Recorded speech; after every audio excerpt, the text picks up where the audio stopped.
Dear student, you are most welcome to our educational channel mechanical Pandit. और मैं आपके प्यारे Pande sir. Strength of material के अंदर मोमेंट ऑफ इनर्शिया और सेंट्रॉयड के काफ़ी सारे कॉन्सेप्ट हम लोग पढ़ चुके हैं। सेंट्रॉयड में तो हमने कई सारे न्यूमेरिकल भी कराए हैं और साथ में ही मोमेंट ऑफ इनर्शिया के भी बहुत सारे क्वेश्चन किए हैं अपन, मोमेंट ऑफ इनर्शिया के।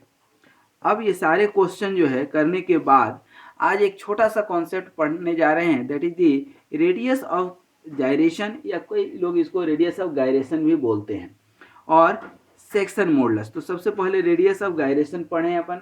रेडियस ऑफ गायरेशन बेसिकली कहते किसको है, तो रेडियस ऑफ गायरेशन समझें उसके पहले हम मोमेंट ऑफ जो है इनर्शिया को समझें। ठीक है, मोमेंट ऑफ इनर्शिया हमने आपको समझाया था, याद हो तो। मोमेंट ऑफ फोर्स तो F इंटू एक्स बचपन से पढ़ते आ रहे हैं, और मोमेंट ऑफ एरिया जब निकालते हैं तो एरिया इंटू डिस्टेंस क्या होता है, पर्टिकुलर एरिया इंटू डिस्टेंस। और यदि मोमेंट ऑफ एरिया निकाले, मतलब जो मोमेंट ऑफ एरिया निकला उसका एक और मोमेंट, ठीक है ना, ये मोमेंट ऑफ एरिया हो गया इनटू डिस्टेंस, मतलब मोमेंट ऑफ एरिया हो गया। इसी को हम लोग बोलते हैं सेकेंड मोमेंट ऑफ इनर्शिया, और इसी को बोलते हैं मोमेंट ऑफ इनर्शिया। ठीक है, ए एक्स स्क्वायर, तो ये आपका मोमेंट ऑफ इनर्शिया हो गया। मतलब मोमेंट ऑफ इनर्शिया यदि शॉर्ट में लिखें, मोमेंट ऑफ इनर्शिया यदि हम लिखें क्या, मोमेंट ऑफ इनर्शिया, और इसको इंडिकेट करते हैं जनरली आई से, तो ये moment of inertia equal to होता है ए इंटू एक्स स्क्वायर। ठीक है, मतलब कि ये कोई आपका एरिया है, ठीक है ना, ये कोई एरिया है, और डिस्टेंस यदि आप निकालेंगे यहाँ से तो x, और इधर से निकालेंगे तो क्या हो जाएगा y। तो यदि आई एक्स एक्स निकालेंगे, ठीक है ना, किसके अबाउट, ये एक्स एक्स एक्सिस हो गया और ये y एक्सिस हो गया, यही है ना, ये आपका रेफरेंस हो गया। तो ये x और y, मतलब आई एक्स एक्स निकालेंगे इसके अबाउट, तो क्या हो जाएगा एरिया इंटू वाई का स्क्वायर। और यदि आप आई वाई वाई के अबाउट निकालेंगे तो एरिया तो वही रहेगा आपका, और डिस्टेंस क्या हो जाएगा वाई वाई से एक्स डिस्टेंस पर, यही है। तो ये आपका क्या हो गया मोमेंट ऑफ इनर्शिया। लेकिन आप ध्यान दीजिए, तो यदि आप सर्कल का निकालते हैं, कोई सर्कुलर एरिया है, ठीक है ना, तो ये क्या हो गया आर, ठीक है ना, यही आर डिस्टेंस है। तो अब आर डिस्टेंस है, तो अब इसका कैसे निकालेंगे, तो moment of inertia of circle निकाले थे, लेकिन अब हम इसमें से किसी एक को पकड़ते हैं। तो यदि I equal to A X square लिखते हैं आप, मतलब क्या, I equal to A R square, मतलब आर क्या है डिस्टेंस, ठीक है, या इसी को ए के स्क्वायर भी कहीं लिखा हुआ है, वेयर के is distance basically.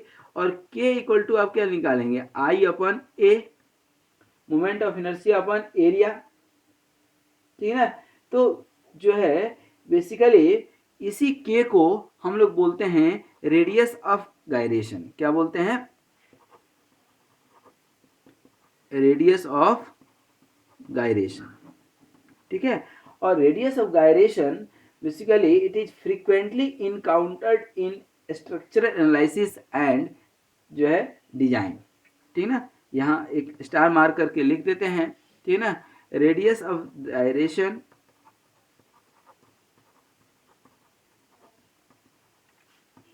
is frequently used in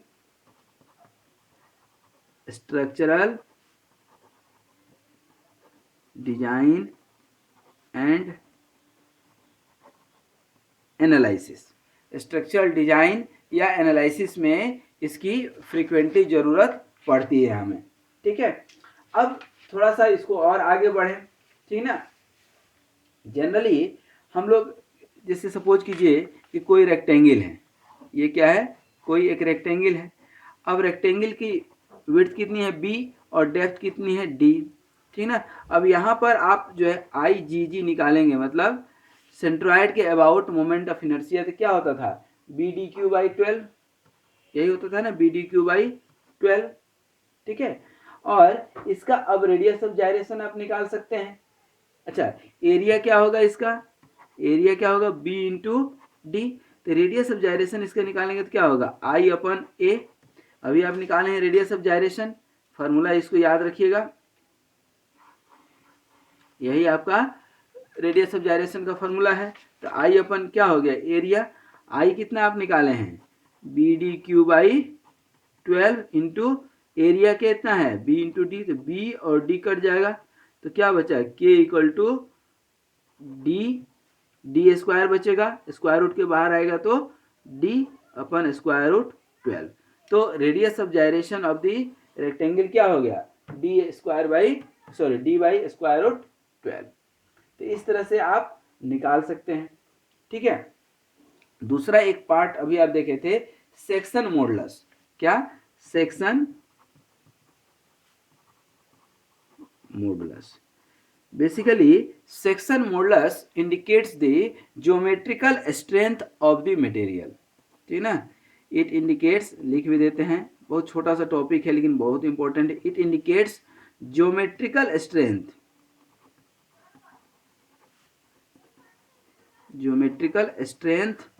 of given structure. कोई स्ट्रक्चर आपको गिवन है तो उसका ज्योमेट्रिकल स्ट्रक्चर, ज्योमेट्री के कारण जो स्ट्रेंथ आएगा, that is called basically section modulus, ठीक है। अब इसमें भी कॉन्सेप्ट आता है कि सिमेट्रिकल सेक्शन के लिए निकाल रहे हैं कि अनसिमेट्रिकल सेक्शन के लिए निकाल रहे हैं, ठीक है। अब बेसिकली जब हम पढ़ाएंगे आपको, बीम पढ़ाएंगे, कॉलम पढ़ाएंगे, ठीक ना, या स्ट्रट पढ़ाएंगे, ठीक ना, या पिलर आप पढ़ेंगे, तो वहाँ पर इन सब का बहुत ज़्यादा एप्लीकेशन है, किसका, सेक्शन मॉडुलस का। जहाँ पर आप बेंडिंग स्ट्रेस निकालते हैं, बेंडिंग स्ट्रेस, जहाँ पर यदि आपको याद हो बेंडिंग इक्वेशन तो क्या होता है, M upon I equal to sigma upon Y equal to E upon R, ठीक है। तो बेसिकली अभी तो हम लोग उतना दूर नहीं जाएंगे, अभी तक हम लोग जो पढ़े हैं, क्या पढ़े हैं, मोमेंट ऑफ इनर्शिया। तो आई मोमेंट ऑफ इनर्शिया, और मोमेंट ऑफ इनर्शिया जो है आप देखेंगे किसी भी सेक्शन का, तो एरिया इंटू डिस्टेंस के स्क्वायर, यही निकालते हैं, एरिया इंटू डिस्टेंस के स्क्वायर। अच्छा, अब एक चीज देखिए, मान लीजिए कि रेक्टेंगल है, तो प्रायः जो है रेक्टेंगल का जो आप निकालेंगे सेंट्रॉयड, तो ये क्या होता है, पूरा यदि डी है, पूरा डी है, तो जनरली डी बाई 2 पे आ जाता है, एक्स के अलोंग या वाई के अलोंग हाफ पे, लेकिन जरूरी नहीं कि हर जगह हाफ पे आएगा, ठीक है। मतलब ये सेंट्रॉयड को हम लोग बोलते हैं neutral axis in case of beam. तो न्यूट्रल एक्सिस से ये जो डिस्टेंस है, अभी तो एक्स बार है और X bar by the way mid point आ रहा है, लेकिन हमेशा मिड पॉइंट नहीं आएगा, ध्यान रखिएगा, हमेशा मिड पॉइंट नहीं आएगा। तो जो आई मोमेंट निकालते हैं upon moment of inertia upon X bar, ठीक है ना। अब I X X upon X bar निकालेंगे आप, या I Y Y upon Y bar, इसी को हम लोग बोलते हैं सेक्शन मॉडुलस। क्या बोलते हैं, सेक्शन मॉडुलस। क्या बोलते हैं, सेक्शन मॉडुलस, ठीक है। जैसे कोई पूछता है कि क्वेश्चन आ सकता है आपके पास कि what will be the section modulus for a rectangle, ठीक है ना।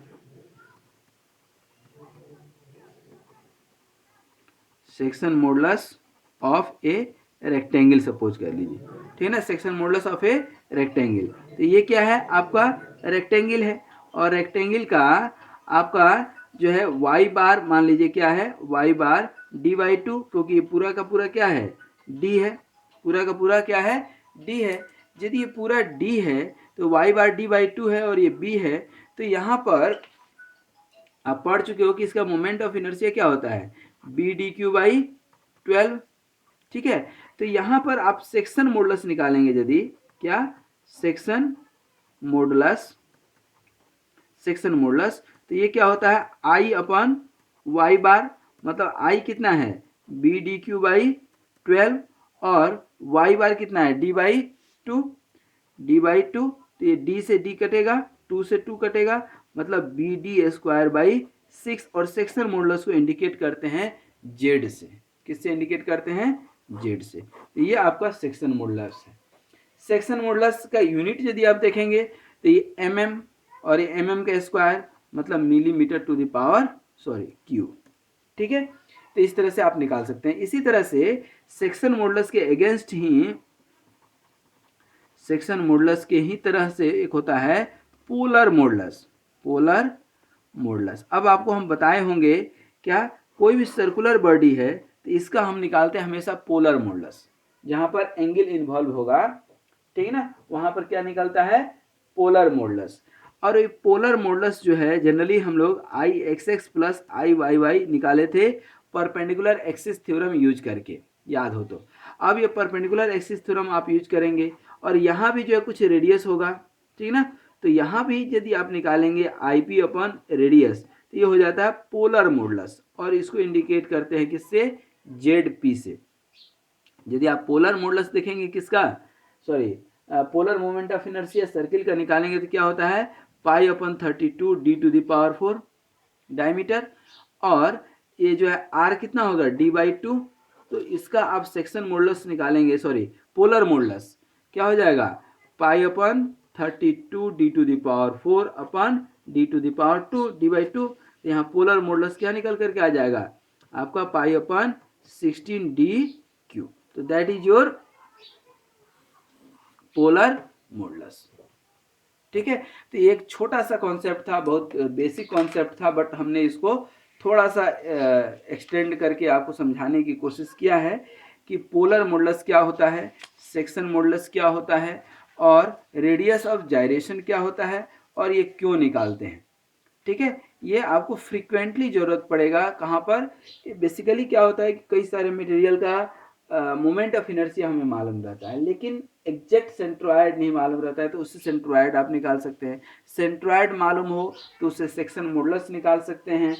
मोमेंट ऑफ इनर्शिया मालूम हो तो हमें फ़ायदा क्या है, क्या है, आज के स्टूडेंट्स सबसे पहले क्या पूछते हैं कि सर ये पढ़ने से फ़ायदा क्या है, ये करने से हमें क्या मिलेगा। आदमी हमेशा अपना सोचता है, तो यदि अपना सोचते हैं तो आप समझ लीजिए कि इससे फ़ायदा ये है कि इससे ज्योमेट्रिकल स्ट्रेंथ आपका निकल, ज्योमेट्री आप मिस्र का पिरामिड सुने होंगे, ठीक है ना, तो मिस्र का पिरामिड या आपके घरों में बनता है तो एक पर्टिकुलर टाइप का स्ट्रक्चर बनता है, ठीक है ना, वहाँ पे सेमी सर्कुलर बनता है। रेक्टेंगल क्यों नहीं बना, क्योंकि रेक्टेंगल से ज़्यादा स्ट्रॉन्ग सर्कुलर सेक्शन होता है, ठीक ना, तो for that thing only we go for section modulus. So section modulus is very important parameter in the design and structural analysis of any machine components और सिविल स्ट्रक्चर, ठीक है ना, जैसे ब्रिज वगैरह देखते हैं तो वहाँ पर ये बहुत इंपॉर्टेंट है। तो यहीं तक, thank you very much for watching this video. Be happy, be healthy, keep smiling, and please keep promoting this channel. Thank you very much.